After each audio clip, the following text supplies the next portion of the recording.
चलिए शुरू करते हैं इसको। बेसिकली ये क्वेश्चन जो है ये आपका एक फुल फ्लेज नंबर है, मतलब यहाँ पर आपका टैक्सेशन ऑफ इंडिविजुअल के ऊपर दिया गया है। टैक्सेशन ऑफ इंडिविजुअल का है ये। यहाँ पर हम डिफरेंट डिफरेंट कंसेप्ट देखेंगे, जहाँ पर हम टोटल हर हेड का इनकम को ऐड करेंगे, फिर जो रेस्पेक्टिव डिडक्शन मिलना चाहिए था चैप्टर 6A का वो हम देखेंगे, एंड उसके बाद हम टोटल टैक्स निकालेंगे। प्रैक्टिस पर्पस के लिए बहुत ही अच्छा सम है, आप लोग एग्जाम से पहले ऐसे क्वेश्चन मस्ट करके जाइएगा। एंड यस, ये नंबर अगर आप कर पा रहे हो अच्छे से तो आप लोग एग्जाम भी आगे अच्छा कर पाओगे। देखिए स्टार्ट कर रहे हैं, समझिए सारा का सारा ध्यान इधर। 15-20 मिनट के लिए आपका फेसबुक, व्हाट्सएप, इंस्टाग्राम को टाटा बाय बाय बोल दीजिए, अदरवाइज आपको बहुत दिक्कत होगी। बहुत ही अच्छा क्वेश्चन है, ध्यान दीजिएगा। बहुत सारे कंसेप्ट यहाँ पर आपको देखने मिलेंगे। ये क्वेश्चन 13 है, May 2020 revision test paper CA IPCC का। ये क्वेश्चन आप लोग डाउनलोड कर सकते हो इंस्टीट्यूट की वेबसाइट के। देखिए, mister Manohar a resident individual age 53। देखिए तीन चीज बोल दिया, एक मिस्टर मनोहर इंडिया का है, रेसिडेंट है और 53 एज है, यानी कि टैक्स स्लैब जो है वो आपका फर्स्ट वाला लगेगा। फर्स्ट वाला इन द सेंस मतलब up to 2.5 lakh exam, 2.5 lakh से 5 लाख 5%, वो वाला स्लैब रेट लगेगा। क्या करता है ये? Provides consultancy services in the field of taxation. जी हाँ, ये एक टैक्स एक्सपर्ट हैं जो टैक्स से रिलेटेड कंसल्टेंसी सर्विसेज प्रोवाइड करते हैं। यानी कि ये कौन है? ये भी प्रोफेशन वाले हैं। ठीक है भैया, बहुत अच्छी बात है। और प्रोफेशन वाले हैं तो ये लोग इनकम एंड एक्सपेंडिचर अकाउंट बनाते हैं, प्रॉफिट लॉस अकाउंट नहीं बनाते। आगे क्या कह रहा है ये? His income and expenditure account for the year ended 31 March 2020 is as follow. आपको दिया गया है नीचे एक डेटा उसका इनकम एक्सपेंडिचर का।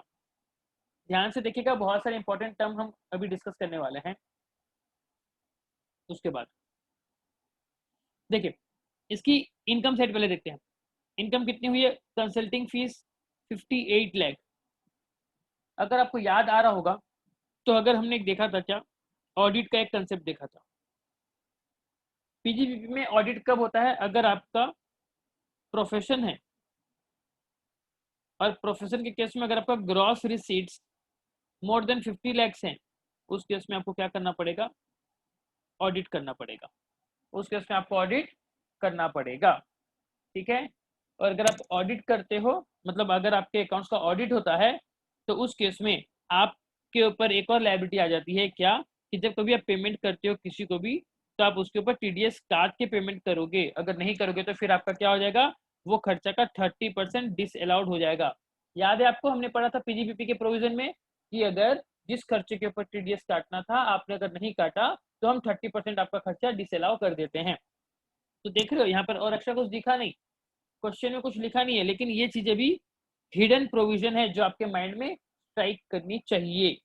आगे देखिए, share of profit from HUF, ये पढ़ते साथ आपके माइंड में आना चाहिए। Section 10 exempt income. Exempt income क्या कहता था आपको? कि HUF से अगर आपको पैसा मिले तो फिर आप क्या करोगे? उसको एग्जेम्प्ट करोगे, उसके ऊपर टैक्स नहीं लगेगा। ये हमने देखा था। फिर interest on bank fix deposit, ये आपका क्या हो गया? इनकम फ्रॉम अदर सोर्सेस वाला बात आ गया। कितना? 25,000 रुपए, और ये फिक्स डिपॉजिट के ऊपर है। उसके बाद interest on income tax refund. जी हाँ, इनकम टैक्स रिफंड आपको मिला, उसके ऊपर इंटरेस्ट, यानी कि ये भी आपका क्या है? Income from other sources. आप देख पा रहे हो, ये इंसान खुद का बिजनेस प्रोफेशन का इनकम और अपना अदर सोर्स का इनकम, ये सारा इनकम भी एक ही इनकम एक्सपेंडिचर में इंक्लूड कर दिया है। यानी कि जब हम अगर इसका सिर्फ और सिर्फ प्रोफेशन वाला अगर हम इनकम निकालेंगे तो उस केस में इन सारी की सारी इनकम को हमको क्या करना पड़ेगा? हटाना पड़ेगा, बिकॉज ये इनकम बिजनेस प्रोफेशन की इनकम नहीं है, किसी दूसरे हेड वाली इनकम है, इसीलिए हटाएंगे। क्योंकि अगर आप देखोगे यहाँ पर जो इसका ये इनकम आया है, that is excess of income over expenditure, इसके अंदर ये तीनों मिले हुए हैं ना, इंक्लूड हैं, इसीलिए हमको इसको रिमूव करना पड़ेगा। अगर प्रीवियस क्लासेस अगर आपने हमारी अच्छे से की है तो आपको एक कंसेप्ट क्लियर होगा कि हम कैसे कंप्यूट करते हैं पीजीबीपी में हमारा इनकम। अब आते हैं हम एक्सपेंस साइड में। एक्सपेंस साइड में क्या क्या कह रहा है देखिए। सैलरी इसने पेमेंट करी है 4 लाख रुपए, ठीक है, अभी तक तो कोई दिक्कत वाली बात नहीं दिख रही।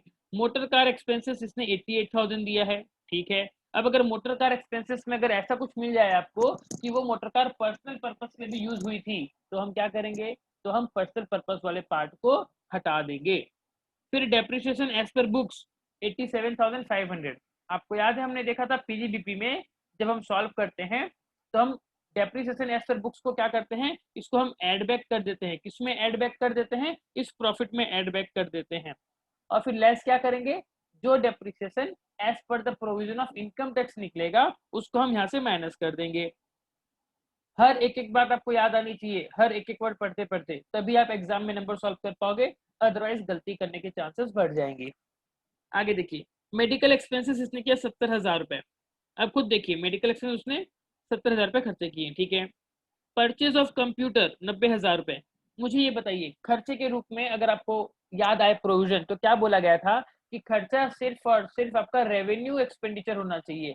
कैपिटल पर्पस के लिए अगर आपने कुछ अगर परचेज किया है, मतलब कैपिटल एक्सपेंडिचर कुछ किया है, जैसे कि एसेट खरीदना, तो उस टाइप में आपका वो खर्चा नहीं होगा, क्योंकि वो आपका बैलेंस शीट का पार्ट बनता है। तो ये वाला पार्ट को देख रहे हो आप, ये कैपिटल एक्सपेंडिचर किया है और इसने कहाँ दिखा दिया, एज अ रेवेन्यू खर्चा बोल के दिखा दिया और उसका प्रॉफिट कम हो गया, जबकि ये पूरा का पूरा ऐसे नहीं होना चाहिए। यानी कि ये प्रॉफिट में एड बैक हो जाएगा दोबारा, क्योंकि खर्चा ज्यादा हो गया है। फिर आगे बोनस की बात आती है, 25,000 रुपए का इसने बोनस दिया, ठीक है। जनरल एक्सपेंसेस 1,05,000 रुपए का नॉर्मल जनरल खर्चा हुआ उसके क्लिनिक के लिए, सॉरी उसके प्रोफेशन के लिए। And office and administrative normal खर्च होगा 1,15,000 के। इतने सारे खर्चों का अगर हम माइनस कर देंगे तो हमको मिलेगा 49,25,500 का हमारा प्रोफेशनल इनकम। बताइए यहाँ तक आपको सब समझ में आया है, क्या मैं आगे बढ़ सकता हूँ?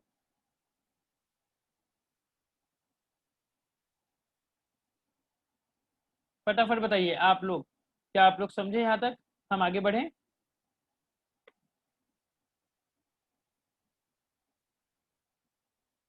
चलिए अब आगे देखिए, अब आता है इंपॉर्टेंट और कुछ कुछ बातें। क्या, the following other information relates to the financial year 1920। 19-20 से रिलेटेड कुछ और इंपॉर्टेंट यहाँ पर आपको जानकारी दी गई है, जो आपके आंसर में बहुत ही इंपॉर्टेंट रोल प्ले करने वाली है, इसलिए इसको अच्छे से ध्यान से पढ़ें।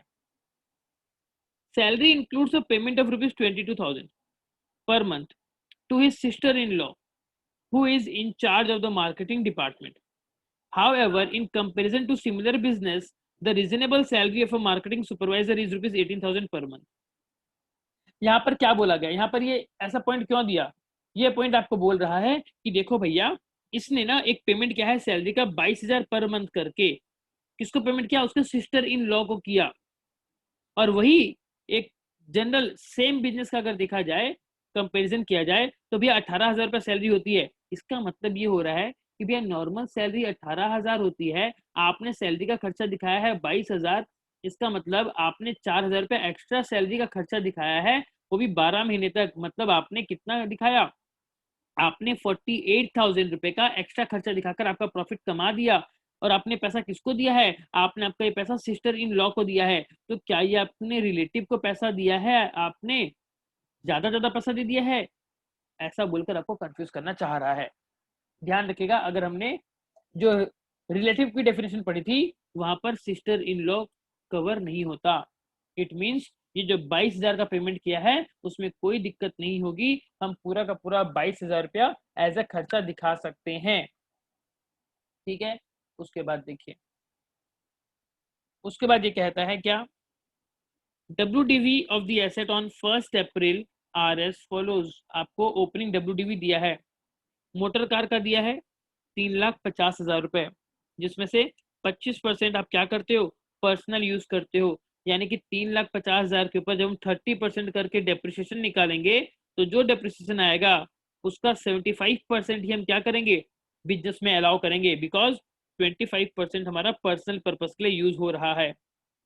देन फर्नीचर एंड फिटिंग, इसके ऊपर आपका 80,000 का WDV है, ठीक है। इसके ऊपर भी हम डेप्रिसिएशन निकालेंगे। अब मेडिकल एक्सपेंस की बात करते हैं।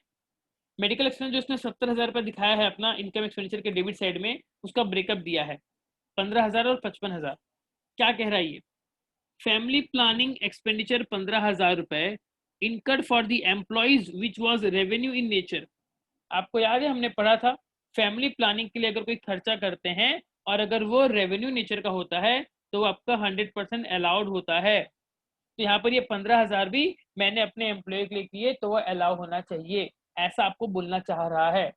लेकिन अगर आपने प्रोविजन अच्छे से पढ़ा होगा तो ये प्रोविजन जो है ये सिर्फ और सिर्फ कंपनी के लिए है, ओनली फॉर कंपनी।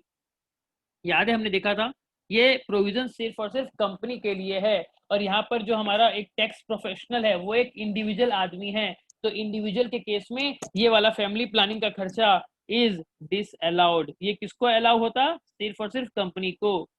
तो देखा यहाँ पर आपके साथ फिरकी ले लिया एग्जामिनर। आपको याद आएगा फैमिली एक्सपेंडिचर आपका कवर होना चाहिए, लेकिन ये बात कि सिर्फ कंपनी के लिए है वो आपको याद आनी चाहिए, वरना आपका आंसर गलत हो जाएगा। फिर मेडिकल एक्सपेंसेस जो है पापा के लिए 55,000 का उसने खर्चा किया। मैक्सिमम लिमिट कितना है पता है आपको? 50,000 रुपए का है, ऐसा हमने प्रीवियस सम में भी देखा था, लेकिन इसने 55,000 रुपए दिखाया है तो हम अलाउ कितना करेंगे? 50,000। आगे क्या कर रहा है? फादर एज 65 ईयर, मतलब सीनियर सिटीजन है ये, and he is not covered any medical insurance, और उनका कोई मेडिकल इंश्योरेंस नहीं है। 2,500 रुपया incurred in cash and remaining by credit card. यहाँ पर हमने देखा था कि आपको क्रेडिट कार्ड से पेमेंट करना चाहिए था ना, मतलब बैंक से पेमेंट करना चाहिए था। यहाँ पर बोले 2,500 रुपया सिर्फ कैश में दिया और बाकी क्रेडिट कार्ड से दिया, मतलब 52,500 रुपया उसने बैंक से पेमेंट किया, 2,500 रुपया कैश से पेमेंट किया। तब भी घबराना मत, 50,000 का लिमिट हमारा ध्यान में रखना। कंफ्यूजन ही कंफ्यूजन, ये सब हाईली कंफ्यूजिंग पार्ट होता है। छोटा छोटा डिफरेंस आंसर पूरा फिरकी ले लेता है, बदल जाता है। फिर ये कह रहा है computer watch purchase on 5 June 2019। I hope आपको पता चल गया होगा कि यहाँ पर डेट किस लिए दिया है, to measure more than 180 days और नॉट। तो अगर 5 जून 2019 को उसने खरीदा तो यस डेफिनेटली 180 दिन से ज्यादा उसने यूज किया होगा। The total invoice was paid in the following manner. जो टोटल उसका कंप्यूटर का जो पैसा हुआ उसने कैसे पेमेंट किया? देखो कंप्यूटर कितने रुपए का था, यहाँ पर देखिए कंप्यूटर परचेज 90,000 रुपए का था। इस 90,000 को उसने कैसे पेमेंट किया? 18,000 paid in cash as down payment. उसने डाउन पेमेंट दिया 18,000 रुपए का on the date of purchase, मतलब 5 जून को ही उसने क्या कर दिया? 18,000 रुपए का कैश पेमेंट कर दिया। Cash cash cash cash cash payment कर दिया। आपको पता है सिंगल डे में मोर देन 10,000 अगर आप कैश पेमेंट करते हो वो खर्चा डिसअलाउड हो जाता है, सेक्शन 40A3। याद आ गया आपको? तो यहाँ पर ये 18,000 जो खर्चा आपने किया आप किए होगे, लेकिन हम इसको अलाउ नहीं करेंगे। उसके बाद रिमेनिंग अमाउंट, मतलब 90,000 में से 18,000 माइनस कर दो। 90,000 टोटल कंप्यूटर का कॉस्ट था, उसमें से अगर आप 18,000 रुपये माइनस कर दो तो बैलेंस कितना हो जाएगा आपका? 72,000। इस 72,000 को आपने क्या किया? आपने पे किया थ्रू अकाउंट पे चेक, आपने चेक से पेमेंट किया। बल्ले बल्ले ये आपका अलाउड हो जाएगा। कब पेमेंट किया? 10 अगस्त 2019, उसी साल में आपने पेमेंट करके नक्की कर दिया। यानी कि इनकम टैक्स पर्पस के लिए अभी के लिए आगे जो भी कैलकुलेशन होगा हम कॉस्ट कितना मानेंगे? 72,000। हम कितना मानेंगे? 72,000। और डेप्रिसिएशन भी इसके ऊपर हम कैलकुलेट करेंगे। कंप्यूटर है ये, हाईएस्ट टैक्स रेट कितना लगेगा मालूम? 40%। आगे देखिए बोनस पेड ऑन 30 सितंबर 2020। अरे भैया तो फिर की ले लिया फिर से बोनस, क्योंकि एक स्टेटूटरी पेमेंट है, आपको बोनस एक्ट के हिसाब से बोला गया आपको बोनस पेमेंट करना पड़ेगा। और अगर स्टैट्यूट का कुछ पेमेंट होता है तो आप अगर ड्यू डेट के पहले पेमेंट करते हो तो आपको अलाउड हो जाएगा। ठीक है, 31 जुलाई 2020 के पहले आपको पेमेंट करना था तो हो जाता, लेकिन आपने पेमेंट कहाँ किया? आपने पेमेंट किया 30 सितंबर को। तो क्या ये मैं कह सकता हूँ कि आपने ड्यू डेट के बाद पेमेंट किया, इसीलिए इस खर्चे को हम अलाउ नहीं करेंगे? हाँ, ऐसे होता तो हम बोल सकते थे। लेकिन यहाँ पर एक और चीज छुपी हुई है। क्या छुपी हुई है?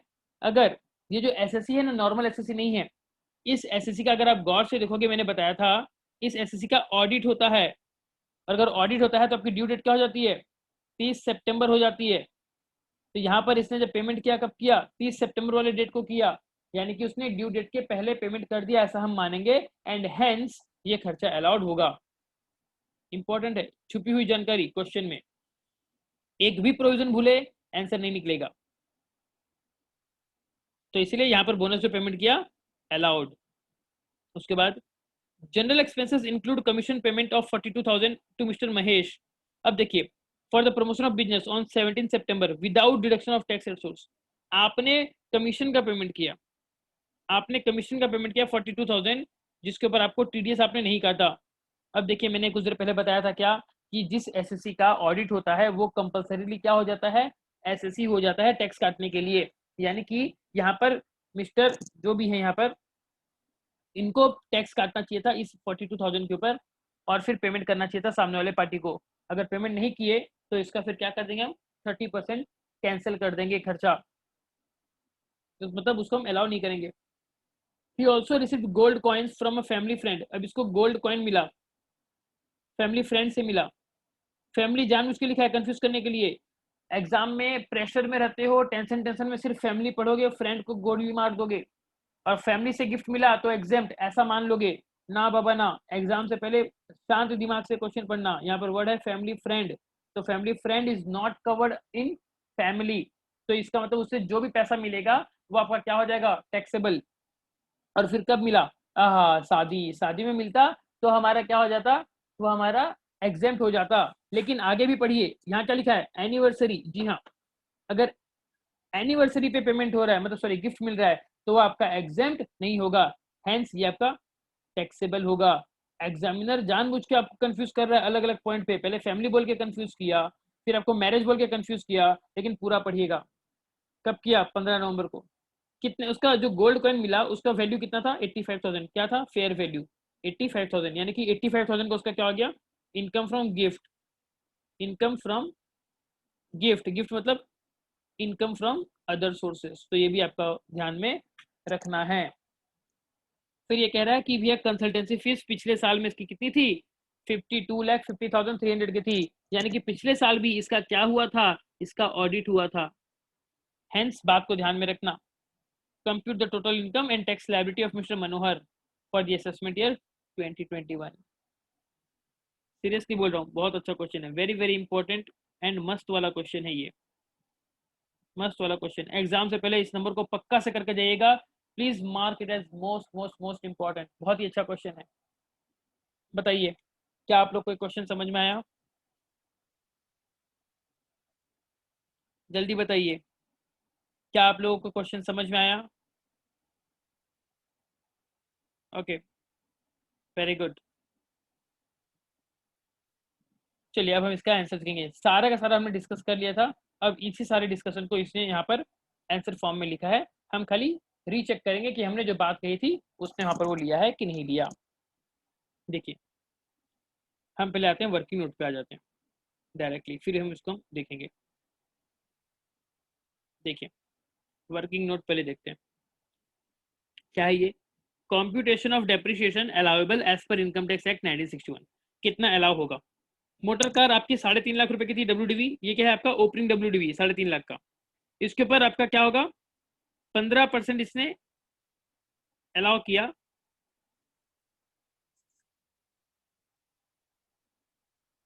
एक सेकेंड, यहाँ पर वेट,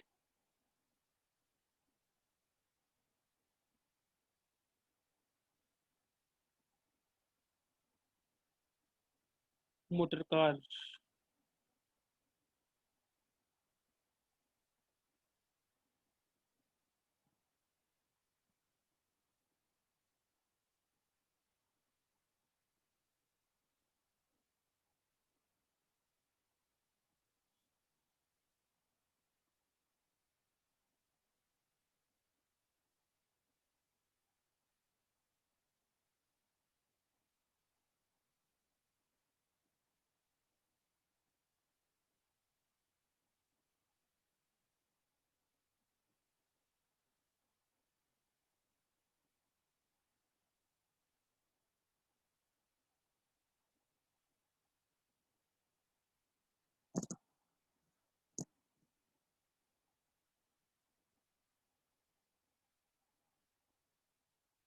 मोटर कार अगर आपकी हायरिंग पर्पस के लिए तो 30% लिया, एंड मोटर बस लॉरी अगर हायरिंग के लिए तो 30% लिया। अगर इन जनरल है तो अगर कुछ मेंशन नहीं है तो 15% के लिए लिया, तो यहाँ पर ऐसा कुछ मेंशन नहीं था, तो इसीलिए 15% हम लेके सॉल्व करेंगे। ठीक है, यहाँ पर आप लोग रिमार्क्स में दे देंगे एक तो। ठीक है, तो 3.5 लाख का मोटर कार, उसके ऊपर 15%, 75%, ये कैसा हो गया? 100% नॉर्मल होता, लेकिन 25% आपका क्या था, आपने पर्सनल पर्पज के लिए यूज कर लिया। देन आगे फर्नीचर फिटिंग के ऊपर आपका 10% 80,000 WDV था, और कंप्यूटर के ऊपर 90,000 का वैल्यू था, लेकिन 18,000 रुपया क्या हो गया, डिस अलाउड हो गया, क्योंकि आपने कैश पेमेंट किया था। तो हैंस वैल्यू कितनी होगी, 72,000, जिसके ऊपर आपको 40% मिलेगा। तो कितना हो जाएगा आपका, 28,800। मोटर कार के ऊपर 39,375, फर्नीचर के ऊपर 8,000, एंड ये आपका हो गया 28,800। तो टोटल कितना हो गया आपका, 76,000। मतलब ये हो गया आपका depreciation as per income tax act 76,175। ठीक है, अब देखिए, अब आते हैं इसके फाइनल आंसर पे। Computation of total income of mister Manohar for the assessment 2021। सबसे पहले निकालेंगे पीजीबीपी का। क्यों? क्योंकि सैलरी इनकम है नहीं, हाउस प्रॉपर्टी है नहीं, तो डायरेक्टली आ जाएंगे पीजीबीपी के ऊपर। क्या करेंगे, जो उसका इनकम एक्सपेंडिचर में जो दिया है नेट इनकम, उसको लिख लेंगे, और उसमें एड लेस करेंगे सारे अलाउड और डिसअलाउड खर्चे। सबसे पहले यहाँ पर आपको कन्विंस किया, सॉरी कंफ्यूज किया, क्या एक्सेस सैलरी आपने 4,000 रुपए की दी अपने सिस्टर इन लॉ को, क्या उसको डिसअलाउ करेंगे? बिल्कुल नहीं। क्यों नहीं करेंगे? बिकॉज सिस्टर इन लॉ आपका रिलेटिव में नहीं आता। हेंस जो 22,000 पर मंथ की सैलरी दी गई है वो जेन्युइन है, कुछ नहीं करना उसका। मोटर कार के बारे में बोला गया है कि भैया टोटल आपका खर्चा हुआ 88,000, लेकिन 25% आप क्या कर रहे हो, तो आपका क्या कर रहे हो, पर्सनल यूज कर रहे हो, तो हेंस इसका 25% आपको अलाउड नहीं होगा, और 25% आपका इनकम में हम बढ़ा देंगे। तो हम क्या करेंगे, 88,000 का 25% बढ़ाए और 22,000 रुपए इसका हम इनकम में ऐड कर दिए। Depreciation as per books question में गिवन है, इसको हम एड बैक कर देंगे 87,500। लेस क्या करेंगे, जो नीचे अभी हम निकाले थे, ये देखिए depreciation as per income tax अभी भी देखे थे 76,175, ये माइनस कर देते हैं। अब आगे देखिए,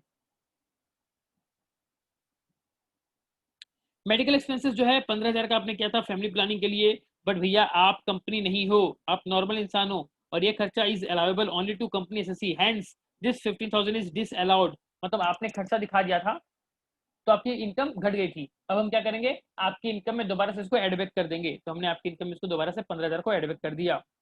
फिर फादर का मेडिकल खर्चा आपने दिखाया आपके बिजनेस में, बट वो कैसा खर्चा है, वो तो आपका पर्सनल नेचर का है, आपने आपके बिजनेस में दिखा दिया है, हेंस वो 55,000 भी आप लोग क्या करोगे, दोबारा से एड बैक कर दोगे, ताकि आपको एक्चुअल प्रॉफिट पता चले बिजनेस का। फिर परचेस ऑफ कंप्यूटर, क्योंकि ये आपका क्या है, ये आपका कैपिटल नेचर का है, हेंस नॉट अलाउड, तो 90,000 रुपया दोबारा से एड बैक कर देंगे। बोनस जो है आपने टाइमली पेमेंट कर दिया था, ड्यू डेट के पहले पेमेंट कर दिया था, हम पढ़ चुके हैं इसके बारे में। क्या bonus is allowed since it is paid on the due date of filing of return, that is 39/2020। यहाँ पर क्या बोला गया है, प्रीवियस ईयर में आपका ग्रॉस रिसीट जो था वो आपका 58 लाख था, यानी कि 50 लाख से ज्यादा। हेंस आपका अकाउंट क्या होगा, ऑडिट होगा, और अगर ऑडिट होगा तो आपका ड्यू डेट क्या हो जाएगा, 30 सितंबर। तो हेंस आपने ड्यू डेट के अंदर ही पेमेंट किया है, तो उसके ऊपर कोई भी लेन देन नहीं होगा, जो खर्चा दिखाया गया है सही दिखाया गया है। फिर इसमें ऐड कर देंगे हम क्या, कमीशन जो आपने टीडीएस नहीं काटा, कितना का पेमेंट किए थे आप लोग पे किए थे उसको 40, कितना किए थे, 42,000 था शायद, 42,000, जी हाँ। तो देखिए यहाँ पर 42,000 का आपने क्या किया, आपने कमीशन पे किया। तो 42,000 का अगर हम कैलकुलेट करें 30%, क्योंकि 30% आपका क्या हो जाएगा, डिसअलाउ हो जाएगा, तो ये आपका हो जाएगा 12,600। तो हम इस खर्चे को दोबारा एड बैक कर देंगे आपके प्रॉफिट में। तो टोटल आपका खर्चा कितना एड बैक किया हम प्रॉफिट में, 2,82,100। पहले की प्रॉफिट कितनी थी as per income expenditure statement, 49,25,500, इसमें ऐड कर देंगे तो हमको मिलेगा हमारा 52,07,600। अब इससे हम क्या करेंगे, वो सारी इनकम को लेस कर देंगे जो आपकी प्रोफेशन की इनकम नहीं है, लेकिन आपने इनकम साइड में दिखाया हुआ है। मैंने डिस्कस किया था क्वेश्चन रीड करते समय कि share of HUF 55,000, share interest from fix deposit, because ये अदर सोर्स है और ये भी आपका अदर सोर्स है, इन तीनों को हम क्या करेंगे, लेस कर देंगे। तो 52,07,600 से लेस करेंगे 1,06,000, तो हमको क्या मिलेगा, हमको मिलेगा 51,01,600, एंड इससे फाइनली माइनस करेंगे हम depreciation as per income tax. तो जो मिलेगा ये हमारा हो गया पीजीबीपी, कितना आ गया 50,25,425। अब आगे देखिए, अब आते हैं हम इनकम फ्रॉम अदर सोर्स में। इनकम फ्रॉम अदर सोर्सेज, उसमें interest on bank fix deposit 25,000 रुपए का लिख दिए, कोई दिक्कत नहीं। इनकम टैक्स रिफंड के ऊपर जो इंटरेस्ट मिला वो भी आपका क्या है, other sources. And family friend से आपको आपकी सालगिरह के ऊपर क्या मिला, कॉइन मिला, गोल्ड कॉइन, और यहाँ पर उसकी वैल्यू क्या है 85,000। हमने पढ़ा था सेक्शन 56(2)(10) के हिसाब से, अगर आपका वैल्यू एक्सीड्स 50,000 तो भैया वो आपका टैक्सेबल हो जाएगा। तो हेंस यहाँ पर 85,000 इज द वैल्यू एक्सीड्स 50,000। तो यहाँ पर 25,000 प्लस 26,000 प्लस 85,000, टोटल आपका 1,36,000 क्या हो गया आपका, ये आपका हो गया income from other sources. This is your income from other sources. अब हम क्या करेंगे, PGBP income plus other source income total कर दिए, तो this is our gross total income. अब इससे लेस करेंगे क्या, हमारा डिडक्शन चैप्टर 6A का, यानी कि सेक्शन 80C से 80U तक की कहानी, जो भी डिडक्शन है उसको मैनेज करेंगे। तो पापा के ऊपर आपने इलाज का खर्चा किया 50,000 रुपया, आपने खर्चा कितना किया 55,000 रुपया आपने खर्चा किया था, जिसमें से 2,500 आपने कैश में पेमेंट किया, वो तो ऐसे डिसअलाउड हो जाएगा। आपने बाकी 52,500 रुपया क्रेडिट कार्ड से पेमेंट किया, तो ये अलाउ होना चाहिए, लेकिन मैक्सिमम लिमिट कितना है, maximum limit is your 50,000। Hence कितना अलाउ करेंगे 50,000। तो इससे हम क्या कर देंगे, इसको माइनस करेंगे, तो आपका डिडक्शन कट जाएगा, नेट आपका आ जाएगा टोटल इनकम 51,11,425। अब इसको हम क्या करेंगे, राउंड ऑफ कर देंगे, तो ये हो जाएगा 51,11,430। आई होप आपको यहाँ तक समझ में आ गया होगा। अब इसका टैक्स कंप्यूट करेंगे और देखेंगे इसका टैक्स कितना बन रहा है। फटाफट देखिए, फिर हमारा ये क्वेश्चन सॉर्ट आउट हो जाएगा, खत्म हो जाएगा। 51,11,430 ये इंडिविजुअल आदमी है, इसकी इनकम 50 लाख से ज्यादा हो गई, ठीक है, तो इसको क्या देना पड़ेगा, सरचार्ज भी देना पड़ेगा, ध्यान रखिएगा। 50 लाख से ज्यादा हो गई तो सरचार्ज भी देना पड़ेगा, ठीक है। तो चलिए टैक्स निकालते हैं। अप टू 2.5 लाख कोई टैक्स नहीं, 2.5 लाख से 5 लाख 5% के हिसाब से 12,500, 5 लाख से 10 लाख तक 20% के हिसाब से 1 लाख रुपए, और 10 लाख से ऊपर कितना है, देखो ये 51 लाख है ना, इससे अगर मैं 10 लाख माइनस कर दूं तो कितना मिलेगा 41,11,430, जो कि यहाँ पर लिखा है ये 41,11,430, जिसके ऊपर आपका हाईएस्ट रेट दैट इज 30%, ये हो गया 12,33,429। तो टैक्स कितना बन गया 13,45,929। अब हम क्या करेंगे, सरचार्ज को ऐड करेंगे, 10% हम सरचार्ज ऐड करेंगे, बिकॉज इसकी इनकम 50 लाख से ज्यादा है, तो इसी का 10%, इसी का 10% हमने निकाल दिया, तो ये हो गया 1,34,593। दोनों को मिला देंगे, कितना हो गया 14,80,552, इतना टैक्स बन गया। अब यहाँ पर इसको क्या मिलेगा, इसको मिलेगा मार्जिनल रिलीफ। हाँ, मान लीजिए इसका नॉर्मल 50 लाख तक कितना इनकम आता है, यहाँ पर क्योंकि इसका 50 लाख से ज्यादा इनकम हो गया, इसीलिए इसको क्या देना पड़ रहा है, सरचार्ज। तो हम निकालते हैं कि सिर्फ 50 लाख तक इसका कितना इनकम बनता। तो देखिए 50 लाख तक अगर हम निकालें तो 50 लाख माइनस 10 लाख, तो जो बैलेंस पार्ट है 40 लाख, इसके ऊपर आपको 30% देना पड़ता, कितना जाता 40 लाख का 30%, निकालिए 40 लाख का 30% होगा आपका 12 लाख रुपए, और इसके ऊपर up to 10 lakh, up to 10 lakh का आपका कितना आता है इनकम टैक्स 1,12,500, तो टोटल कितना हो गया आपका 13,12,500, ठीक है ना। तो 50 लाख तक का आपका कितना टैक्स बन रहा है 13,12,500। तो इसलिए हम क्या करेंगे, टोटल जो उसका एक्सेस टैक्स बन रहा है, नॉर्मल 50 लाख तक होता तो इतना टैक्स बनता, लेकिन अभी जस्ट थोड़ा सा उसका इनकम बढ़ गया, उसको टैक्स कितना देना पड़ रहा है 14,80,000। तो हम क्या करेंगे, बैलेंस पार्ट को उसको रिलीफ कर देंगे। कैसे होगा, less marginal relief, excess tax payable, जो एक्स्ट्रा उसको देना पड़ रहा है उतना माफ कर देंगे।